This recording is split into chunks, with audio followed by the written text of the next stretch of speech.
दोस्तों स्वागत है आपका मेरे YouTube चैनल इंग्लिश बाबू पर। और आज मैं फिर हाजिर हूँ आपके साथ एक नई स्टोरी लेकर। और दोस्तों आज जो स्टोरी मैं आपके लिए लेकर आया हूँ ये एक शॉर्ट मॉरल स्टोरी है, बहुत ही अच्छी कहानी है। और इस कहानी के माध्यम से आपको कई सारे नए इंग्लिश के वर्ड मीनिंग सीखने को मिलेंगे, उनकी करेक्ट प्रोनाउंसिएशन के बारे में पता चलेगा और हमेशा की तरह जो इसका ग्रामर का पार्ट है उसे बिल्कुल डिटेल में कवर करेंगे, तो एक एक स्ट्रक्चर को आप बड़ी आसानी से सीख पाएंगे।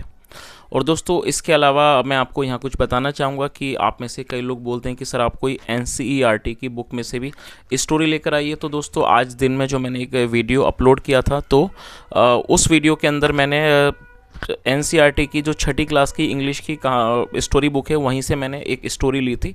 तो यदि आप इस तरह की कहानियों को सुनना भी पसंद करते हैं NCERT की, तो आप पिछला वीडियो जाकर देख सकते हैं। तो चलिए दोस्तों आज की इस कहानी को हम शुरू करते हैं और सबसे पहले कहानी का टाइटल देखते हैं। कहानी का टाइटल है आ हरीड डिसीजन। क्या अर्थ हुआ दोस्तों? हरीड एक एडजेक्टिव है, HURRIED। हरीड, हरीड का मतलब होता है जल्दबाजी में लिया गया, जिसको हिंदी में त्वरित भी कहते हैं, त्वरित। और डिसीजन का मतलब होता है निर्णय या फिर फैसला। तो क्या अर्थ हुआ? आ हरीड डिसीजन मतलब कि जल्दबाजी में लिया गया निर्णय या फैसला। तो दोस्तों ये आज की इस कहानी का टाइटल है, शीर्षक है। और अब मैं इसे पढ़ना शुरू करता हूँ। आपसे रिक्वेस्ट है कहानी को बिल्कुल ध्यान से सुने, और यदि कोई भी नया वर्ड या फिर नया स्ट्रक्चर मिले तो आप उसको नोट कर लें। और उसके अलावा यदि आपको कहानी पसंद आए तो आप इसको लाइक ज़रूर करें। तो चलिए इसको शुरू करते हैं। Once a hunter went to the forest to hunt। क्या मतलब हुआ दोस्तों? ये जो वाक्य है ये पास्ट इंडेफिनिट का अफर्मेटिव वाक्य है। और जब हम पास्ट इंडेफिनिट में कोई भी अफर्मेटिव का वाक्य बनाते हैं तो वहाँ वर्ब की सेकंड फॉर्म का प्रयोग किया जाता है। गो का मतलब जाना, सेकंड फॉर्म वेंट। वंस एक बार, आ हंटर, हंटर मतलब शिकारी, एक बार एक शिकारी, went to the forest, forest मतलब जंगल, जंगल गया। टू हंट दोस्तों HUNT, हंट का मतलब शिकार करना, और ये वर्ब की फर्स्ट फॉर्म है। टू हंट मतलब शिकार करने। तो इस पूरी लाइन का क्या अर्थ हुआ? Once a hunter went to the forest to hunt. एक बार एक शिकारी शिकार करने के लिए जंगल गया, या कह सकते हैं जंगल गया शिकार करने के लिए।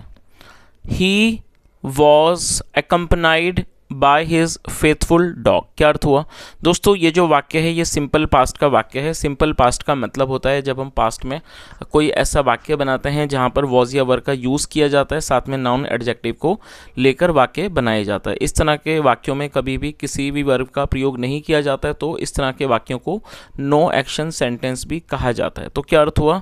He was accompanied by his faithful dog. Faithful का मतलब होता है वफादार, जो कि एक एडजेक्टिव है। मतलब क्या हुआ इस लाइन का कि he was accompanied by his faithful dog, मतलब वह अपने वफादार कुत्ते के साथ गया हुआ था, या कह सकते हैं गया था। आगे देखिए।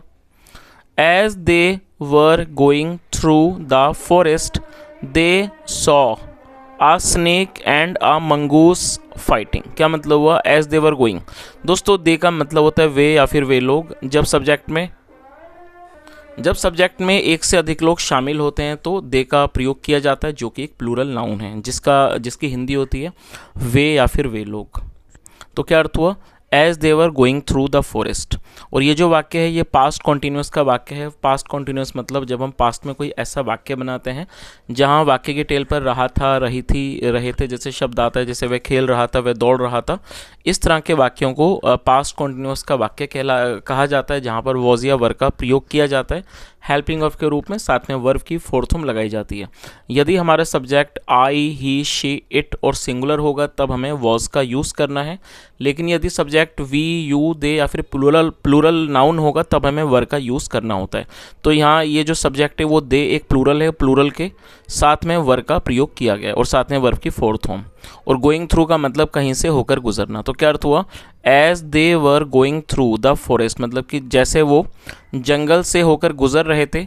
दे सॉ, सी मतलब देखना, second form so, they saw उन्होंने देखा, आ स्नेक एक सांप, एंड ए मंगूस एक सांप और एक मंगूस को मतलब नेवले को फाइटिंग लड़ते हुए। तो इस पूरी लाइन का क्या अर्थ हुआ कि जब वो जंगल से होकर गुजर रहे थे तो उन्होंने एक सांप और एक मतलब कि नेवले को, मंगूस मतलब नेवला, नेवले को लड़ते हुए देखा। चलिए आगे देखिए।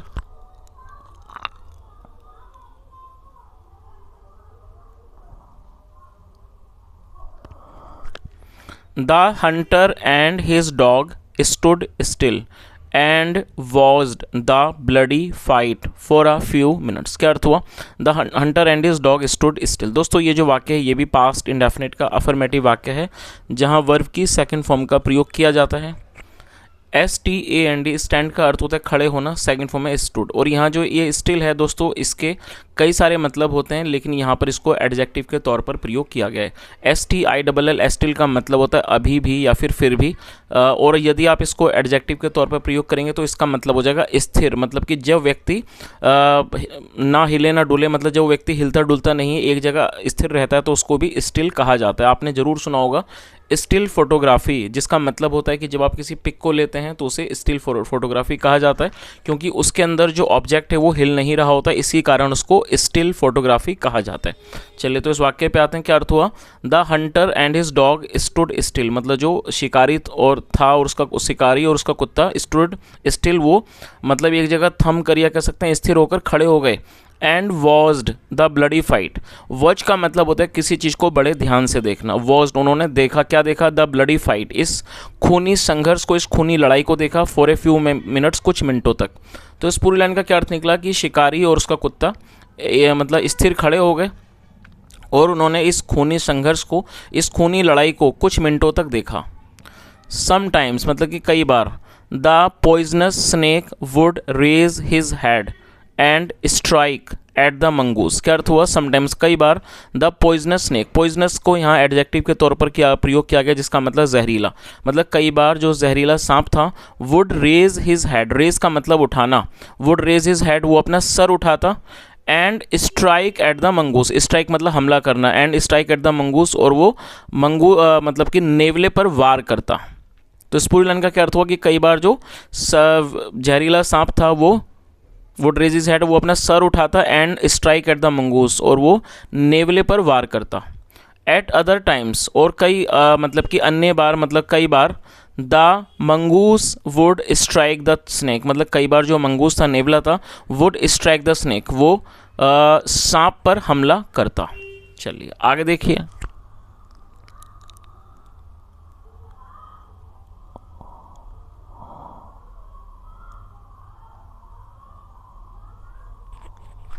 The fight grew fierce. दोस्तों फियर्स को यहाँ पर एडजेक्टिव के तौर पर प्रयोग किया गया, जिसका मतलब है खतरनाक, भयंकर। और ये ग्रो का मतलब बढ़ना, सेकंड फॉर्म ग्रू। तो क्या अर्थ हुआ? द फाइट ग्रू फियर्स, मतलब जो लड़ाई थी वो बहुत ज़्यादा खतरनाक हो गई, बहुत ज़्यादा गंभीर हो गई, या कह सकते हैं ये बड़ी भयंकर हो गई। The hunter wanted to stop it. दोस्तों ये जो वाक्य है ये पास्ट इंडेफिनिट का ही अफर्मेटिव वाक्य है, लेकिन इस वाक्य में दो वर्ब का प्रयोग करके वाक्यों को बनाया गया है। और दोस्तों ये चीज़ आपको सीखनी होगी कि दो वर्ब के वाक्यों को कैसे बनाया जाता है, क्योंकि जब आप कोई भी इंग्लिश में सेंटेंस बोलते हैं तो कई बार ऐसा होता है कि किसी वाक्य में एक वर्ब से ज़्यादा भी वर्बों का प्रयोग किया जाता है। तब आपको कैसे बनाना होगा? आपको यहाँ पर इस रूल का यूज़ करना होगा कि पहली वर्ब को आपको वाक्य की जो भी वाक्य का टेंस है उसके अकॉर्डिंगली इसको यूज़ करना होगा। जैसे मान लीजिए जो वाक्य है ये पास्ट इंडेफिनिट का अफर्मेटिव वाक्य है, और रूल के अकॉर्डिंगली जो यहाँ पर पहली वर्ब है वांट, जिसका मतलब चाहना, उसकी सेकंड फॉर्म का यूज़ किया गया है। और जब आप दूसरी वर्ब को जोड़ेंगे, उसके साथ जोड़ेंगे, तो पहले आपको कंजक्शन का यूज़ करना है, तो टू का आपको यहाँ पर यूज़ करना है। और टू के बाद हमेशा ही आपको वर्ब की फर्स्ट फॉर्म का यूज़ करना होता है। स्टॉप मतलब रोकना। तो आप इस स्ट्रक्चर को याद रखें और आप इस चीज़ को नोट भी कर लें जब आप कोई भी ऐसा वाक्य बनाते हैं जहाँ पर दो वर्ब का प्रयोग किया जाना है। तो पहली वर्ब जो आप यूज़ करेंगे वो टेंस के अकॉर्डिंगली यूज़ की जाएगी, जो भी सेंटेंस की रिक्वायरमेंट होगी। अगर मान लीजिए वो प्रेजेंट परफेक्ट का वाक्य है तो आपको वहाँ पर पहली जो वर्ब होगी उसको थर्ड फॉर्म का यूज़ आपको वहाँ करना होगा। लेकिन जब आप अगली वर्ब को मेंशन करेंगे तो आपको पहले टू लगाना है, जैसा यहाँ लगाया गया है कंजक्शन के रूप में, और टू के बाद हमेशा ही वर्ब की फर्स्ट फॉर्म का यूज़ किया जाता है। तो इस तरह से आप आसानी से दो वर्ब के वाक्य बनाना सीख सकते हैं। तो क्या अर्थ हुआ? The hunter wanted to stop it. शिकारी उसे रोकना चाहता था। और ये जो इट है वो किस चीज़ के बारे में बात हो रही है, वो लड़ाई के बारे में बात हो रही है, क्योंकि यहाँ पर हमने वाक्य देखा था फाइट ग्रू फियर्स, जो लड़ाई थी, जो ये लड़ाई थी ये बहुत ज़्यादा भयंकर हो गया। The hunter wanted to stop it, शिकारी इसे रोकना चाहता था। चलिए दोस्तों, यहाँ पर मैं आपको एक छोटी सी एक्सरसाइज देता हूँ। मैं आपको दो वाक्य देता हूँ और वो दोनों ही वाक्य जो हैं वहाँ पर दो वर्ब का प्रयोग होगा, तो आप उन दोनों को ट्रांसलेट करें। यदि आप यहाँ सीख चुके हैं जो मैंने बताया है तो आप उन्हें कमेंट में बताएं। चलिए आप उन्हें नोट कर लीजिए।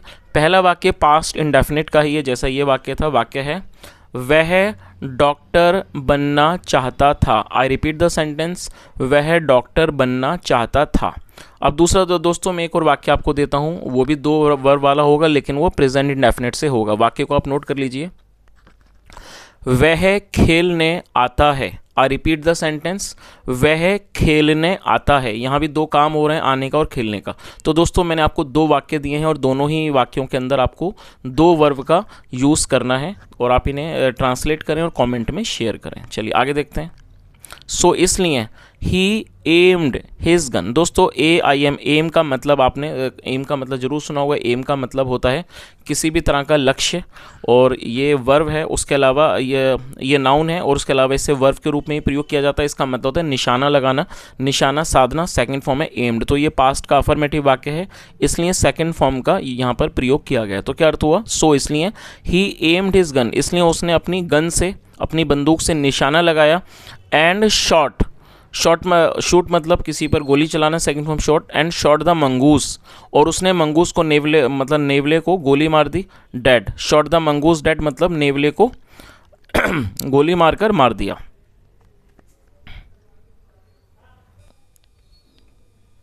तो इस पूरी लाइन का क्या अर्थ हुआ? सो ही एम्ड हिज गन, इसलिए उसने अपनी गन से, बंदूक से निशाना लगाया। And shot the mongoose dead, और नेवले को गोली मारकर उसको मार दिया। आगे देखिए। देन फिर the hunter's dog went to get the dead mongoose. क्या अर्थ हुआ? दोस्तों यहाँ पर हंटर के बाद एपिस्ट्रोफी एस है, जिसका अर्थ होता है काकी के। जब हम किसी भी नाम या व्यक्ति के साथ को जोड़ना चाहते हैं, पजेसिव केस इसको बनाना चाहते हैं, तो वहाँ पर हमें एपिस्ट्रोफी एस का यूज़ करना होता है। तो हंटर्स डॉग का अर्थ हुआ शिकारी का कुत्ता। देन फिर द हंटर्स डॉग मतलब कि फिर शिकारी का कुत्ता, वेंट गया, टू गेट लाने के लिए, the dead mongoose, dead mongoose मतलब मरे हुए नेवले को लाने के लिए गया। आगे देखिए। और आप दोस्तों यहाँ पर इस चित्र को भी देख सकते हैं ताकि आप इसे अच्छे समझ सकें। यहाँ पर ये शिकारी है, यहाँ इसका डॉग है और इसका कुत्ता है, और उसने उस नेवले को अपने मुंह में उठाया हुआ है। यहाँ पर सांप भी है। चलिए आगे देखिए। The mongoose was lying dead and motionless on the ground. क्या अर्थ हुआ? दोस्तों LYING, ये लाई का मतलब होता है पड़े होना, और ये फोर्थ फॉर्म है LYING। और ये जो वाक्य है ये भी हमारा पास्ट कॉन्टिन्यूस का वाक्य है। और जैसा मैंने ऊपर आपको बताया था, जब हम पास्ट कॉन्टिन्यूस में कोई वाक्य बनाते हैं तो वहाँ वॉज या वर्ब का प्रयोग हेल्पिंग वर्ब के रूप में किया जाता है। यदि सब्जेक्ट सिंगुलर नाउन होगा तो वॉज का यूज़ किया जाता है। तो ये जो सब्जेक्ट है द मंगूस, नेवला, ये सिंगुलर नाउन है और सिंगुलर नाउन के साथ यहाँ वॉज का प्रयोग किया गया है। The mongoose was lying dead, जो मंगूस था, नेवला था, मरा हुआ पड़ा था। एंड मोशनलेस, दोस्तों मोशनलेस एडजेक्टिव है जिसका मतलब होता है निष्प्राण, मतलब जो हिल डुल ना रहा हो उसे मोशनलेस कहा जाता है, निष्प्राण भी कहते हैं उसको।